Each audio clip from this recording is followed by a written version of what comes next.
సహోదరి సహోదరులారా, ప్రభువైన యేసు క్రీస్తు నామములో హృదయపూర్వక వందనాలండి. ముందుగా ఇంత మంచి సమయాన్ని ఇచ్చిన తండ్రి అయిన దేవునికి ప్రభువైన క్రీస్తు ద్వారా కృతజ్ఞతాస్తుతులు చెల్లిస్తున్నానండి. అందరూ బాగున్నారండి. వాక్యం చదువుకొని ప్రార్థన చేసుకున్న తర్వాత పాఠంలోనికి వెళదామండి. లూకా గారు రాసిన సువార్త 21వ అధ్యాయం 34వ వచనం. మీ హృదయములు ఒకవేళ తిండి వలనను, మత్తు వలనను, ఐహిక విచారం వలనను మందముగా ఉన్నందున ఆ దినము అకస్మాత్తుగా మీ మీదకి ఉరి వచ్చినట్టు రాకుండా మీ విషయమై మీరు జాగ్రత్తగా ఉండుడి. ప్రార్థన చేసుకుందాం. పరలోకమందున్న మా తండ్రి, పరిశుద్ధ ప్రేమ గల తండ్రి, గొప్ప తండ్రి, యెహోవా తండ్రి, అయ్యా మీ ప్రియకుమారుడు యేసు క్రీస్తు ప్రభువారి ద్వారా కృతజ్ఞతాస్తుతులు చెల్లిస్తున్నాము నాయన. ఈ కూడికంతట్లో మీరు నడిపించండి నాయన. అయ్యా వాక్యం బోధించుండగా వినువారు తండ్రి మంచి హృదయం తిని వాక్యానుసారంగా నడిచే భాగ్యం దయచేయండి తండ్రి. వాక్యం బోధించుండగా ఈ లోక సంబంధమైన జ్ఞానంతో కాకుండా మీ జ్ఞానంతో మాట్లాడే భాగ్యం దయచేస్తారని మా ప్రభువైన యేసు క్రీస్తు నామమున వేడుకుంటున్నాం తండ్రి, ఆమేన్. ప్రభువైన యేసు క్రీస్తు నామములో హృదయపూర్వక వందనాలండి. దేవుని కుమారుడు యేసు క్రీస్తు ప్రభువారు ఈ లోకానికి వచ్చిన తర్వాత పరలోక రాజ్యం సమీపిస్తుంది కనుక మారు మనసు పొందమని ప్రకటింప మొదలుపెట్టారు. అంశం పాఠం పేరు సిద్ధమా. పాఠం పేరు ఏంటి? సిద్ధమా. లూకా గారు రాసిన సువార్త 21వ అధ్యాయం 34 నుంచి మనం చూస్తే, మీ హృదయములు ఒకవేళ తిండి వలనను, మత్తు వలనను, ఐహిక విచారం వలనను మందముగా ఉన్నందున ఆ దినం అకస్మాత్తుగా మీ మీదకి ఉరి వచ్చినట్టు రాకుండా మీ విషయమై మీరు జాగ్రత్తగా ఉండుడి. మీ విషయమై మీరు ఎలా ఉండాలి? జాగ్రత్త కలిగి ఉండాలి. తర్వాత చెబుతున్న విషయం ఏంటంటే, ఆ దినము భూమి అన్నంతటా నివసించు వారందరి మీదకి అకస్మాత్తుగా వచ్చును. కాబట్టి మీరు జరగబోవు వీటి నెలను తప్పించుకొని మనుషు కుమారుని ఎదుట నిలవబడుటకు శక్తి గల వారొగనట్లు ఎల్లప్పుడూ ప్రార్థన చేయొచ్చు మెలకువగా ఉండుడని చెప్పాను. ఏమని చెప్తున్నారు? ప్రభు దినం, ఆ దినమున నువ్వు ఎదుర్కొనుటకు నీవు సిద్ధమా? ఎలా ఉండాలి? సిద్ధముగా ఉండాలి. అలా ఉండాలంటే ఏమని చెప్తున్నారంటే చూడండి, కాబట్టి మీరు జరగబోవు వీటి నెలలను తప్పించుకొని మనుషు కుమారుని ఎదుట నిలవబడ్డకు శక్తి గలవారగునట్లు ఎల్లప్పుడూ ప్రార్థన చేయొచ్చు. ఎలా ఉండాలంట? మెలకువగా ఉండాలి అని చెప్తున్నారు. తర్వాత చెప్తున్నారు, ఆయన ప్రతిదినము పగటియందు దేవాలయంలో బోధించుచు రాత్రి వేళ ఒలీవల కొండకు వెళ్ళుచు ఆ కాలము గడుపుచుండెను. ప్రజలందరూ ఆయన మాట వినుటకు దేవాలయంలో ఆయన యొద్దకు పెందల కాడ వచ్చుచుండిరి. ఆయన మాట వినుటకు ఎప్పుడు వచ్చారు? పెందల కాడనే వచ్చారు. ప్రభు మాట వినుటకు నువ్వు ఎప్పుడు రావాలి? పెందల కాడ రావాలి. ప్రారంభ ప్రార్థనప్పుడే నువ్వేం చేయాలి? రావాలి. నువ్వు ముందే ఉండాలి, సిద్ధపడి ఉండాలి. అలా నువ్వు సిద్ధముగా లేకపోతే అపవాది ఎరలో నువ్వేమైపోతావు? పడిపో. సిద్ధముగా ఉండాలి. యోహాను సువార్త చూడండి 14వ అధ్యాయం. యోహాను సువార్త 14వ అధ్యాయం 6వ వచనం.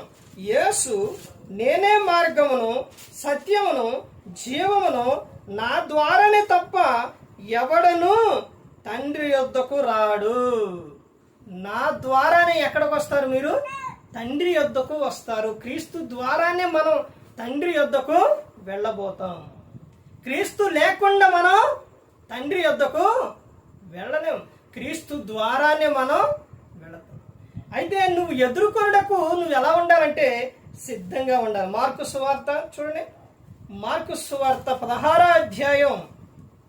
మార్కు సువార్త 16వ అధ్యాయం. మార్కు సువార్త 16వ అధ్యాయం 15వ వచనం చూడండి. మరియు మీరు సర్వలోకములకు వెళ్ళి సర్వ సృష్టికి సువార్తను ప్రకటించుడి.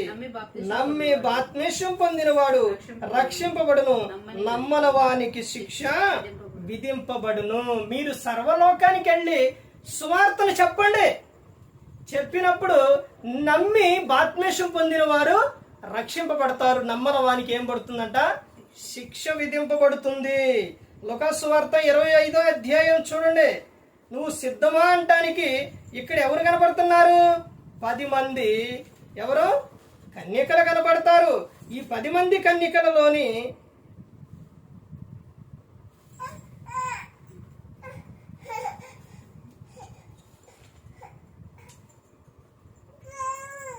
సారీ అండి, చూడండి మత్తయి సువార్త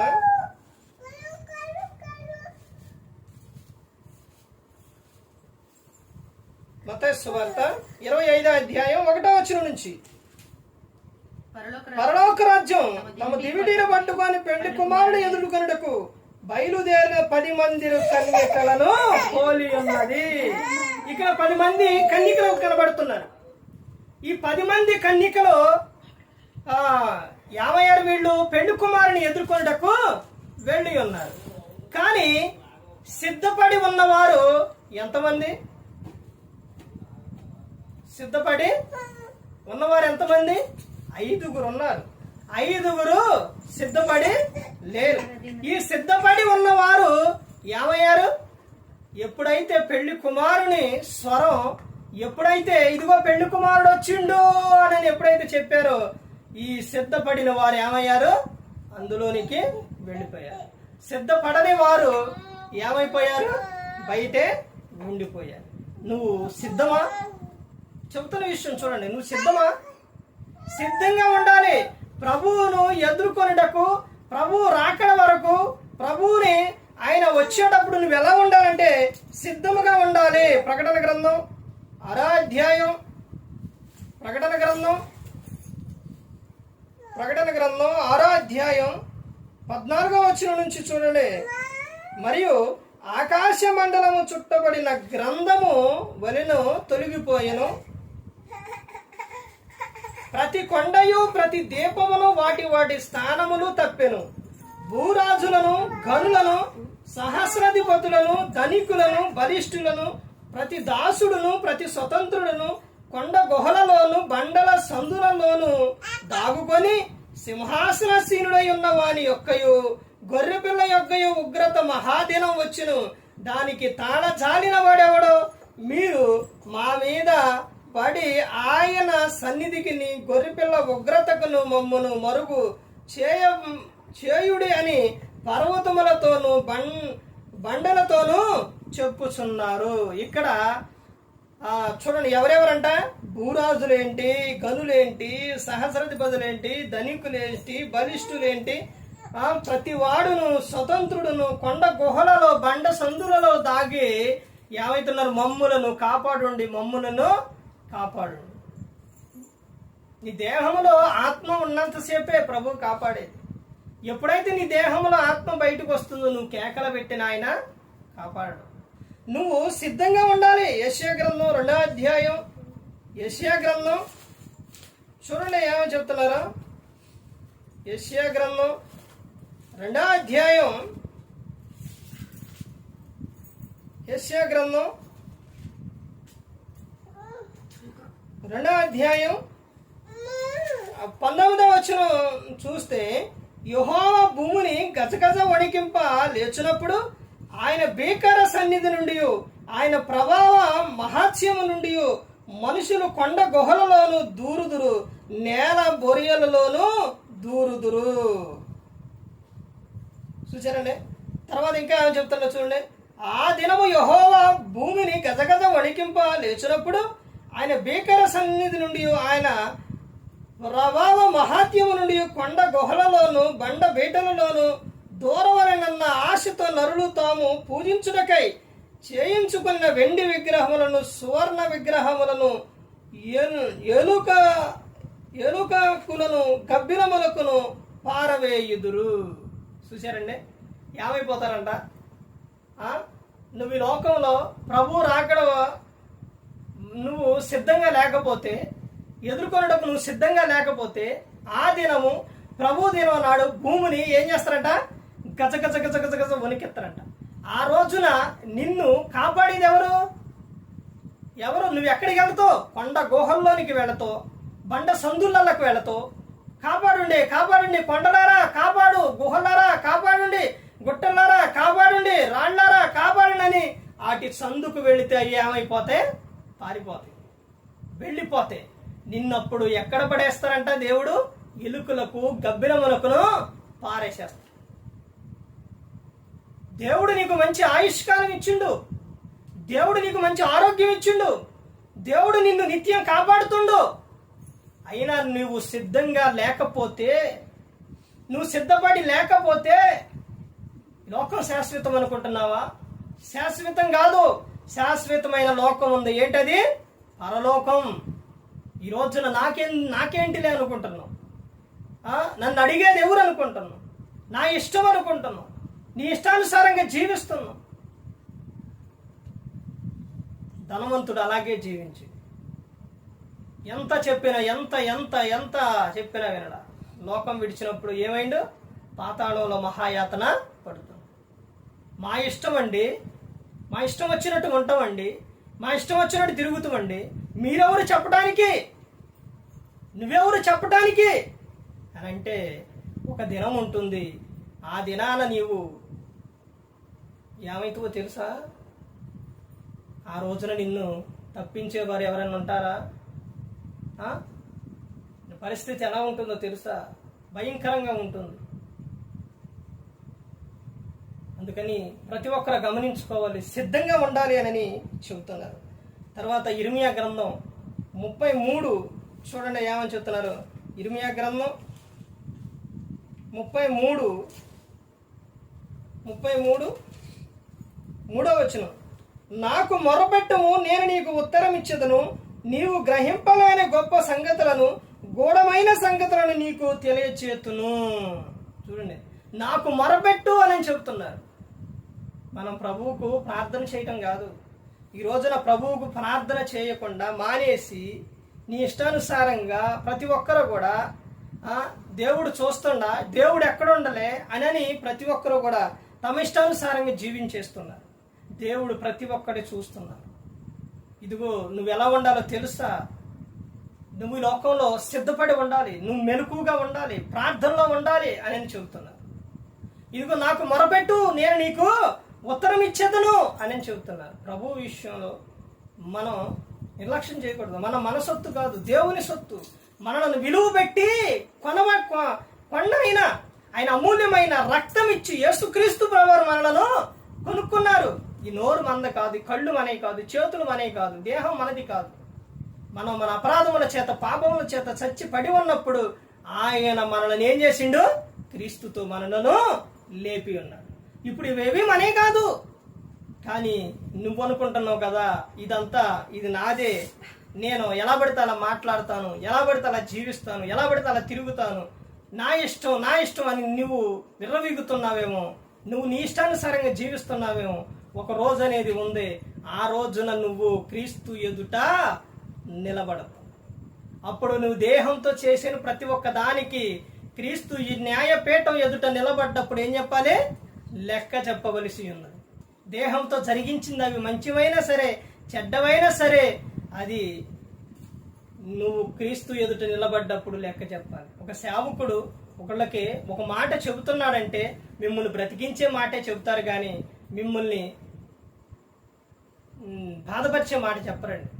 మిమ్మల్ని మీరు చనిపోవాలనే మాట చెప్పరు. మీరు సంతోషంగా ఉండాలని చెబుతారు, మీరు ఆనందంగా ఉండాలని చెబుతారు, మీరు ఎప్పుడు క్రీస్తులో ఉండాలని చెబుతారు. కానీ లోక సంబంధులు, లోకస్తులకి ఈ మాటలో వెర్రితనంగా ఉంటే బాధ కలిగిస్తున్నాయి. వాళ్ళు చాలా బాధపడుతూ ఉన్నారు. ఎందుకనంటే మమ్ములను మాకు చెబుతారా అని బాధపడుతున్నారు. ఇదిగో ఆయన గ్రంథం చెబుతుంది, నీకు ఈ లోకం శాశ్వతం కాదు, శాశ్వతమైన లోకం ఉంది. ఒకరికి తెలుస్తుంది, ఒకరికి నా గురించి తెలుస్తుంది, నా మాట ఒకడికి తెలుస్తుంది. ఇదిగో నా ప్రవర్తన ఇలా ఉన్నప్పుడు బయట తెలిస్తే అయ్యో నా పరువు పోతుందని ఈ లోకంలో నువ్వు అనుకుంటున్నావు కదా, అంత భయపడుతున్నావు కదా. మనం మరి ఈ లోకం విడిచినప్పుడు కొన్ని కోట్ల మంది ఎదుట దేవుడు మనల్ని ఏం చేస్తారో నిలబెడతాం. అప్పుడు తీర్పు తీరుస్తుంది. మన పరిస్థితి ఏంటి ఒక్కసారి ఆలోచించు. మనం చేసిన ప్రతి ఒక్కడే అక్కడ స్క్రీన్ మీద కనబడుతూ ఉంటే ఆ రోజున నీ పరిస్థితి ఎలా ఉంటుంది? సేవకుడు చెబుతూ ఉంటే నీకు ఈ రోజున ఎలా ఉంది? ఎలా ఉందంటే నీకు నాకెందుకు చెబుతుండో, నాకెందుకు చెప్పాలి అనే బాధ నీకు కలుగుతుంది. కానీ నీ ప్రవర్తన మార్చుకొని నువ్వు మంచిగా ఉంటే నువ్వు బహుగా ఫలిస్తావు, బహుగా నువ్వు ఆశీర్వదింపబడతావు. నువ్వు లోకం విడిస్తే పరలోకానికి వెళతావు. ప్రభు రాకడ సమయంలో మనం ఎలా ఉండాలి? ఆయన ఎప్పుడు వస్తారో తెలియదు కాబట్టి మనం ఎలా ఉండాలంటే సిద్ధంగా ఉండాలి, సిద్ధపడి ఉండాలి. మన దేహము ఆత్మ క్రీస్తు ఎదుట ఎలా ఉండాలి? సిద్ధముగా ఉండాలి. మన మాట తీరు మంచిగా ఉండాలి. ఎలా ఉండాలి? ఉప్పు వేసినట్టు రుచి కలిగినగా ఉండాలి. మన నోటిలో నుంచి కృతజ్ఞత వచ్చినవే రావాలి. మనం ఎప్పుడు కూడా దేవుని మహిమపరిచే విధంగా ఉండాలి. మన సొత్తు కాదు, మనం ఎవరో దేవుని సొత్తు, దేవుని పిల్లలం.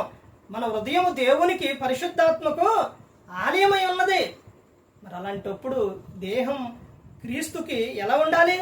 మనం దాసులై ఉండాలి. అర్థమైందండి? ప్రతి ఒక్కరు గమనించుకోవాలి, సిద్ధంగా ఉండాలి. ప్రతి ఒక్కరు కూడా ఈ లోకంలో క్రీస్తు ఎప్పుడొచ్చినా, మనం ఈ లోకం విడిచినా నేను పరలోకానికి వెళ్తాను అనే ధైర్యంతో నువ్వు ఎలా ఉండాలి? సిద్ధంగా ఉండాలి. నీకు ఎంత అవకాశం ఇచ్చినా, ఎన్ని రోజులు ఇచ్చినా, సంవత్సరాలు ఇచ్చినా నీ ప్రవర్తన ఇంకా మార్చుకోకపోతే ఏం ప్రయోజనం అండి? ఒక ఉపమానం యేసుక్రీస్తు ప్రభువారు చెబుతారు. ద్రాక్ష తోటలో ఏముందంట? అంజరపు చెట్టు ఉన్నప్పుడు అది ఫలాలు ఉన్నాయా? లేనప్పుడు తోట యజమానుడు వచ్చి తోటమాలి తేమంటాడు, దీన్ని నరికి వేయి. ఎందుకు? దీని వలన ఏమన్నా ప్రయోజనం ఉందా? ఫలాలు ఉన్నాయా?